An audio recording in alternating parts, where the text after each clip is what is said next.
Hi అందరికీ. నిన్న video continuation ఇది. ఎండ చాలా ఎక్కువ ఉంది. సో అందరం బ్రామ్స్కి వచ్చాము. ఇక్కడ ice cream, milk, curd famous అట. చాలా టేస్టీగా ఉంటాయి. వీళ్ళకి సొంతంగా డైరీ ఫార్మ్స్ ఉన్నాయట. అందుకని చాలా బాగుంటాయి ఇక్కడ. అందరం ఐస్ క్రీమ్ తిన్నాం. మా మనవరాలకి మాత్రం పెరుగు పెట్టాం. తర్వాత మళ్ళీ మా జర్నీ స్టార్ట్ అయ్యింది. ఓక్లహోమాలో క్యాసినోస్ లీగల్ అట. అందువల్ల అక్కడ చాలా ఉంటాయి ఇటువంటివి. అదిగో పెద్ద బిల్డింగ్స్ కనిపిస్తున్నాయి కదా, అందులో గేమ్స్, హోటల్, ఫుడ్ ఇలా అన్నీ ఉంటాయట.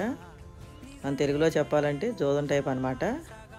ఇక కనిపిస్తుంది కదా పెద్ద బిల్డింగు, ఈ బిల్డింగ్లోనే అనమాట హోటల్స్ అవన్నీ ఉంటాయట, గేమ్స్ అన్నీ. సో ఈ ఊర్లో లీగల్ అనమాట. సో ఇక మాటల్లోనే డాలస్ మా అమ్మాయి వాళ్ళ ఇంటికి వచ్చేసాము. అదిగో మా అమ్మాయి వాళ్ళ కమ్యూనిటీ అది.